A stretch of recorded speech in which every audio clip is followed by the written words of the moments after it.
We just people from the north side. Once some Timmy's hit the shore fine. Winter ready on the four ties. Heavy traffic during 4-5. Gotta hustle on your own time. Color people every port side. We just people from the north side. Ladies and gentlemen, your host, your boy George Mackay, back here, pre-recorded, and I'm with the one and only, the amazing, the ever odd Psycho Mike.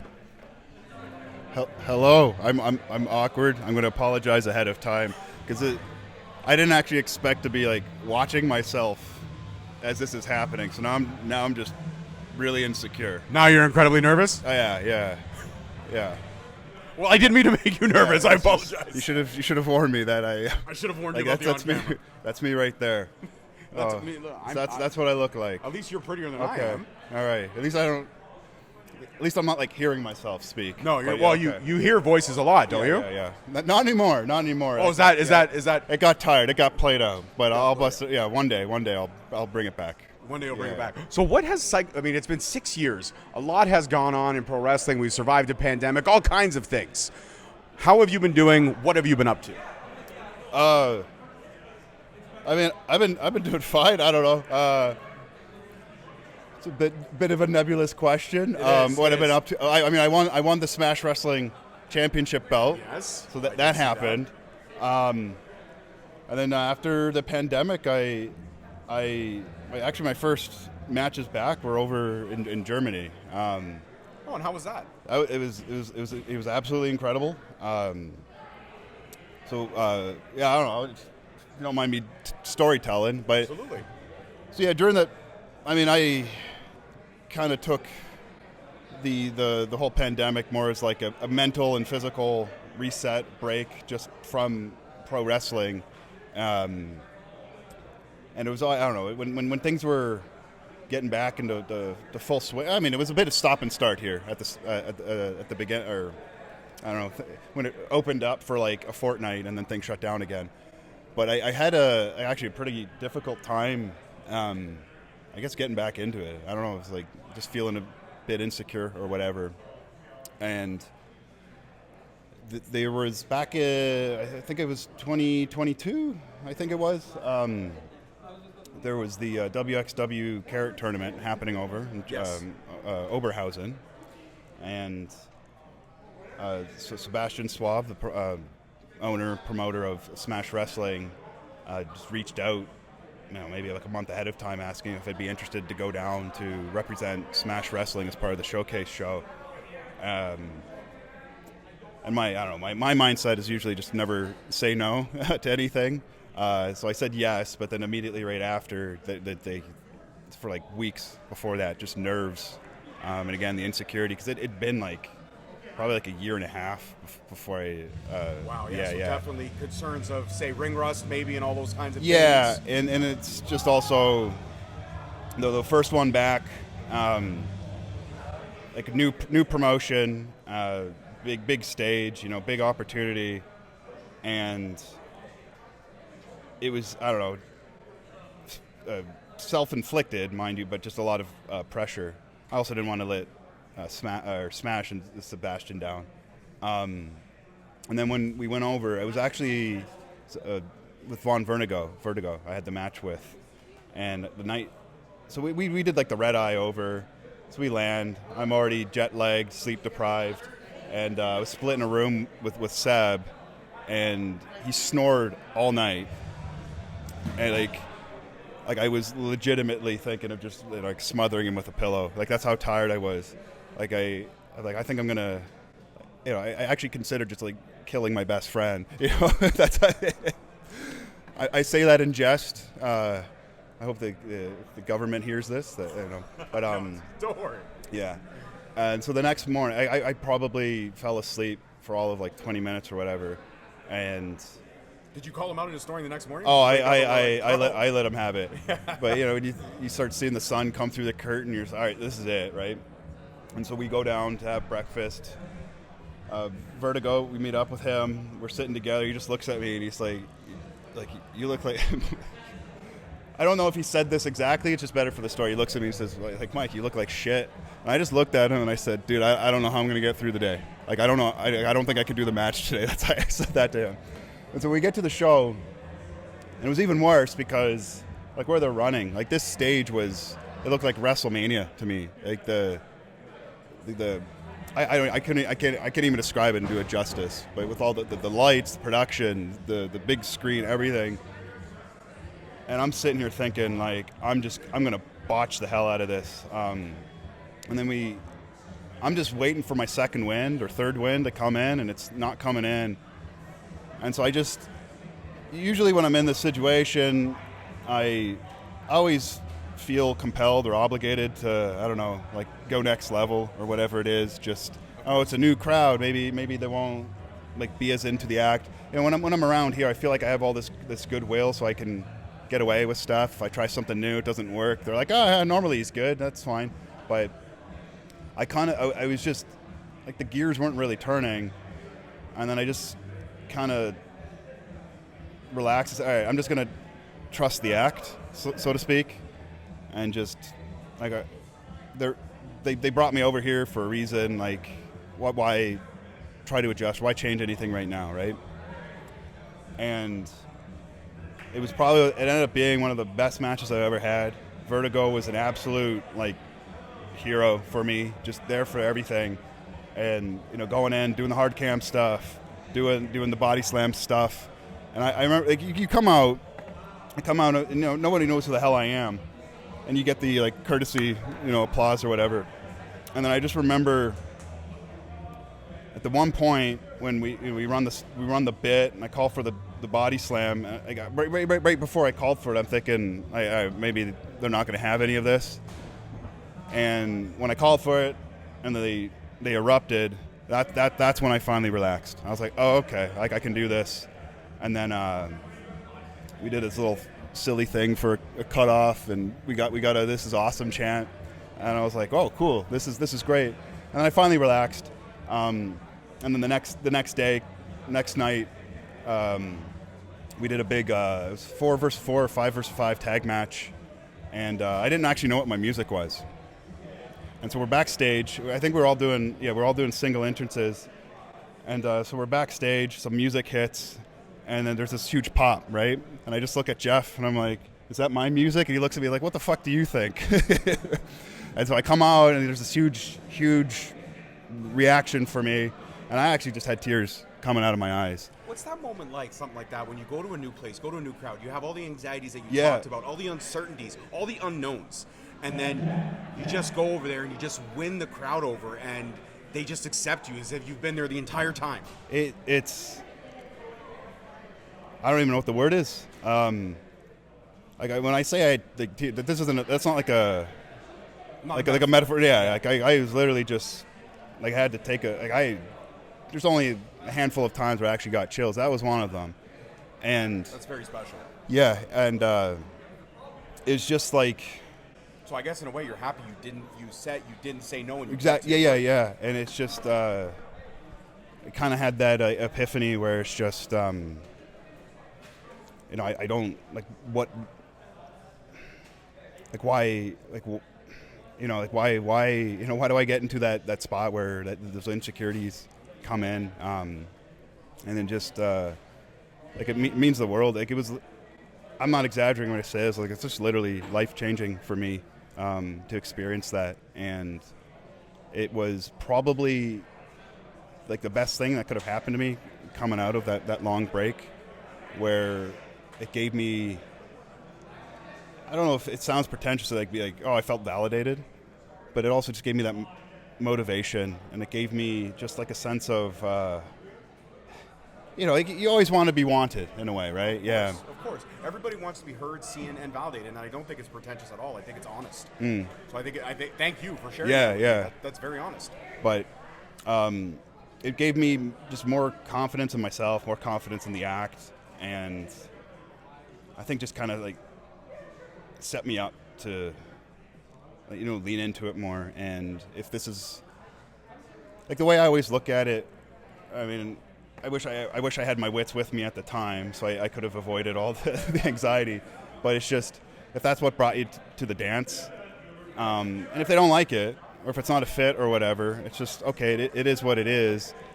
But if you try to adjust to play by somebody else's rules, like and I'm not good at it, like they're not going to bring me back anyway. So I end up in the same situation. So might as well, do what brought you to the dance, and just trust your process. Because like the worst thing that can happen is the same thing that would have happened if I didn't do it. You know what I mean? Mm-hmm. Absolutely. Yeah. Do you feel like after having that, I guess, as you said, that validation, that wanting to be wanted, and you said that they gave you kind of a renewed energy, do you feel like you've gone more full force since that happened 2 years ago? When full force in what sense? Like in terms of trusting the process more, Yeah, getting yeah. into the character, kind of letting the anxieties and the uncertainties go, and just trusting, I guess, that gut feeling that what I'm doing is the right thing right now. It's right. Right for me. Because I know it sounds very basic to be like, oh, you're trying to, you go out, you're trying to stand out and everything like that. But it is what I am trying to do. So I kind of look at it as like a market inefficiency. This is going to get super pretentious, but just kind of seeing, it's not so much what are other people doing, it's just what are other people not doing.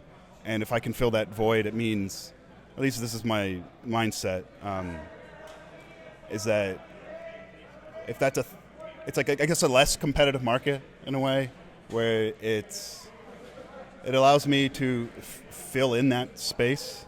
I've always kind of resented the term comedy wrestling, because it puts it in the corner. I say no. I do wrestling matches and I just tell jokes in them. It's the same concept, where it's when you're out there, you're trying to make them feel something, and you can make them feel, get them on the edge of their seat, and make them feel feel suspense or whatever. And it's just, for me, I'd rather make them feel this unbridled joy. I want to like injure their faces from smiling for so long. And I just trust that. And we know what other opportunities like mystery wrestling come up, going into that, and I know there's like a new audience watching on Twitch that may or may not be familiar with me, and like that insecurity is no longer there, and that just allows me to perform better. And I don't feel like I have to go like full hog, where I can be a bit more subtle, and just kind of, again, trust myself, trust the process. I talk way too much. No, honestly, I love that. I'm always unsure about these conversations, to where they're going to go and how real and how honest they're going to get. And I feel like, even though we haven't seen each other in 6 years, I feel like this is a very real part two to the first conversation. We talked a lot about the history and the comedy wrestling, and I think you're very well spoken. And take that as a high compliment, because you deserve it. You don't talk too much. You're very well spoken. You really are. Yeah. And and then winning the Smash Wrestling Championship. That's huge. Yeah, and that's validation from one of your best friends saying, "Hey, you earned it." Yeah, and it's just like for a long time, it's I guess the more conventional wisdom would say that it's not a main event act or anything like that, and I kind of want to buck that trend. That I'm not saying I'm changing the world by any means, or maybe I am. I don't know, but it's just. There would be times before where when I would be put in these, I'll just say like main event positions, there would kind of be this air of like, all right, the act's over, the gimmick's over, the character's over, but now take it a bit more seriously. And it's just like, goddamn, like I take this, I've always taken this seriously. I'm never not taking it seriously. And so to just kind of get that trust where on, I don't want to say a bigger stage, but in a way, because it's like I just had a match with Timothy Thatcher last week. Incredible. and it's when that match graphic goes up, I always want people to think like, okay, what the heck is going to happen in that, because we're polar opposites and everything, and I just have the trust that I'd be able to go out and like deliver on a match of that caliber with Thatcher, who's one of the best wrestlers in the world. Yes. And it's like, I can go toe-to-toe with that. I can adapt to it and everything, but you're still seeing like a product that is representative of Psycho Mike at the same time, right? And so it's the combination of it where I always look at it where we're not going to go in. I'm just using Thatcher as an example since it just happened, but it's not going to be a Timothy Thatcher match. It's not going to be a Psycho Mike match. I want it to be a unique composition of the two that I can't replicate with anybody else, and he won't be able to replicate with anybody else. I feel that blended styles probably worked out fantastic. Would you Yeah. say that's one of your favorite matches to date? I loved it. Like I met him. I go back in 2011 when we were doing the wrestling retribution project back in Hollywood. Unfortunately, never got picked up, never became anything. But yeah, we've kept in touch since then. We've never actually. We did share a ring and a huge like Royal Rumble type thing, part of that filming. But I guess properly, we never shared a ring together for anything. This was the first time, and I know he's been wanting to do it for a long time. So. Bucket list checked off? Yeah, bucket list item for sure. Yeah. Amazing. Well, I'll let you go because I know they're going to be preparing for the meeting soon, but Psycho Mike, thank you so much. They'll wait for me. Oh, they'll wait for you? Okay, Yeah, perfect. yeah, Then yeah. one other question. In terms of trying to buck that stigma, as you mentioned, about the comedy wrestling not being in the main event and now having that Smash title and representing that company as the pinnacle of the mountain in that locker room, do you feel like you are slowly but surely chipping away at that legacy of comedy wrestling not being able to be in the main event? I hope so. I don't know. I don't really talk to people about it. Maybe I should send out a survey or something, do a poll. I don't know.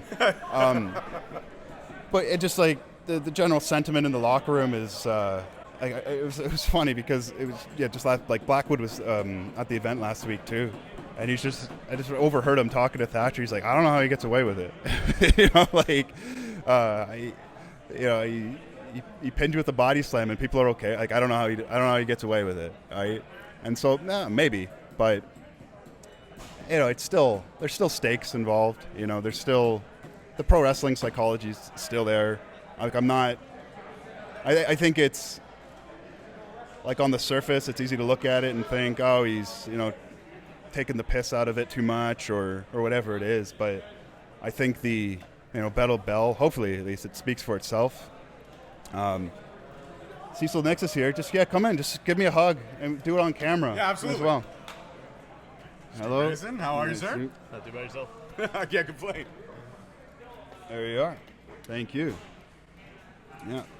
This is a nice little segue. Absolutely, great segue. But mystery wrestling, another recent favorite of mine was with Orange Cassidy. That's another time I had chills, by the way, and that was on his ring entrance, because I was already in the ring, and he wasn't announced for anything, and I had to stand there and watch this guy pop through the curtain and get a pop that was 10 times as large as mine.